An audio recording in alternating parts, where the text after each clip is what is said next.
Formation of saturated and unsaturated solutions. इस activity को करने के लिए हमें जो मटेरियल रिक्वायर्ड होगा वो मटेरियल है beaker, glass rod, water, spoon, salt. ये जो सॉल्ट है ये कॉमन सॉल्ट है जो हम घर पे खाते हैं। कोई बताएगा इस सॉल्ट का केमिकल नेम क्या है? Sodium chloride. वेरी गुड, इसका केमिकल नेम है सोडियम क्लोराइड और सोडियम क्लोराइड का फार्मूला होता है NaCl। अब हम इस एक्टिविटी को शुरू करते हैं। इस एक्टिविटी को करने के लिए सबसे पहले हम एक बीकर लेंगे। बीकर के अंदर हम कुछ पानी डालेंगे, थोड़ा सा पानी ऐड करेंगे। पानी डालने के बाद इसमें हम थोड़ा सा नमक डालेंगे। नमक डालने के बाद हम इसको ग्लास रॉड के साथ डिसॉल्व करें। हम देखते हैं कि ये नमक डिसॉल्व हो रहा है कि नहीं हो रहा। हाँ जी, डिसॉल्व हो गया बेटा। आपको नजर आ रहा है नमक नीचे? नहीं नजर आ रहा। दैट मीन्स ये जो नमक है इसके अंदर डिसॉल्व हो गया हुआ। जो नमक डिसॉल्व हो गया है, अब इस टाइम पे ये एक सॉल्यूशन बन गया। सॉल्यूशन कौन सा?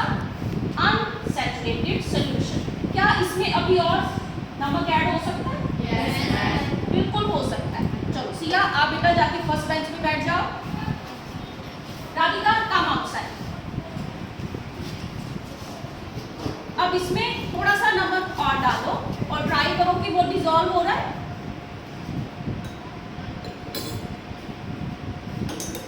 अच्छे से डिसॉल्व करो। अब जितने टाइम में सिया ने नमक डिसॉल्व किया था, थोड़ा सा टाइम लगा था हमें, अब देखते हैं कि राधिका उतने टाइम में डिसॉल्व कर लेती है सारा सॉल्ट।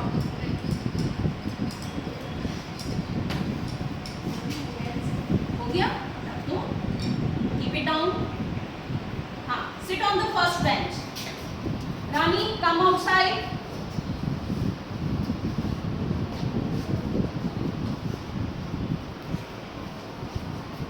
अब इसमें और नमक ऐड करते हैं और देखते हैं कि ये नमक डिसॉल्व होता है या नहीं होता।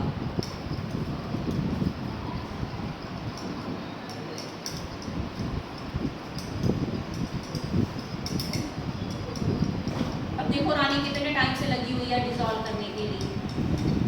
हो गया सारा नमक डिसॉल्व? नहीं होगा।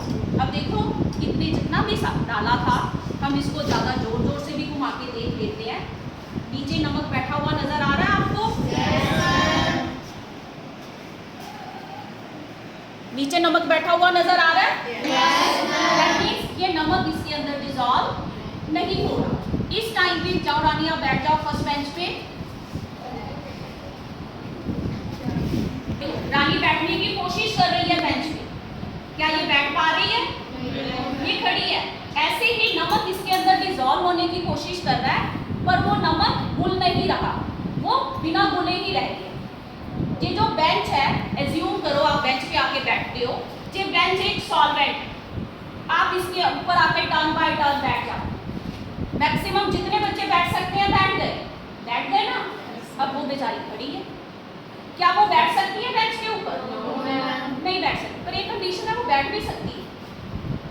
अगर मैं कहूँ वो बेंच के ऊपर वाली साइड पे बैठ तो बैठ जाएगी ना। इसी तरह से ये इस टाइम पे सैचुरेटेड सॉल्यूशन है, बिना घुले हुए नमक नीचे बैठ गया। पर अगर मैं इसको डिसॉल्व करना चाहूँ तो क्या कर सकती हूँ? कैसे? अगर मैं इसको गैस के ऊपर रखूँ, इसको मैं गर्म करना शुरू करूँ, that means specific temperature, room temperature के ऊपर ये डिसॉल्व नहीं होगा। लेकिन जैसे मैं इसको गर्म करना शुरू करूंगी, ये फिर से कौन सा सॉल्यूशन बन जाएगा? Unsaturated solution. गर्म करने के ऊपर इसके अंदर मैं और साल्ट ऐड कर सकती हूँ, उसको डिसॉल्व कर सकती हूँ। लेकिन जैसे ही मैं इसको वापस रूम टेम्परेचर के ऊपर लेकर आऊँगी, गैस से उतार के जैसे मैं इसको रूम टेम्परेचर के ऊपर लेकर आऊँगी, इसका जो साल्ट होगा वो नीचे फिर से बैठ जाएगा। दैट मीन्स वो फिर से अनडिसॉल्व हो जाएगा। दैट मीन्स कोई भी सोल्यूशन जो होता है सैचुरेटेड या अनसैचुरेटेड, उसके ऊपर एक कंडीशन अप्लाई होगी। अगर तो टेम्परेचर चेंज वो इससे सैचुरेटेड सॉल्यूशन क्या हो जाएगा, अनसैचुरेटेड। अगर कुछ उसके ऊपर प्रेशर डाल देते हैं तब भी वो क्या बन जाएगा, सैचुरेटेड सॉल्यूशन अनसैचुरेटेड हो जाएगा, मींस उसके अंदर और ऐड कर सकते हैं।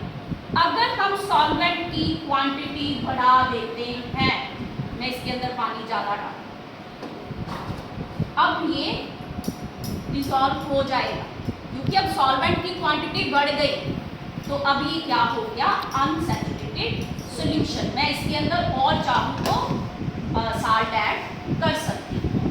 तो समझ आ गया, इस एक्टिविटी को करने के लिए जो हमें मटेरियल रिक्वायर्ड है, इस एक्टिविटी को करने के लिए खास बात का ध्यान क्या रखना है, एक तो ये सारे जो हम अपरेटस ले रहे हैं, मटेरियल ले रहे हैं, ये सारा बिल्कुल क्लीन होना चाहिए, हमें धोने के बाद यूज़ करना चाहिए। और सेकेंडली अगर हम गैस ऑन कर रहे हैं तब हमें अपने टीचर की प्रेजेंस में, जहाँ पर घर की एक्टिविटी कर रहे हो तो अपने पेरेंट्स की प्रेजेंस में ही ये वाली एक्टिविटी करनी है, ठीक है।